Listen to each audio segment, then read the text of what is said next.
Ay, tingnan niyo po, kukunin ko lang po. Ito po, binigay sa akin ng best pinsan ko po. Tapos ito po yung, tingnan niyo po,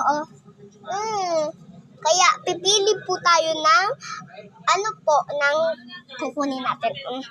Tingnan niyo po, nakapikit po ako mabuto. Oh my God! Ito po guys, pili ko. Ito po. So, bubuksan natin. So, part 2. Bye-bye. So, part 2 na lang po.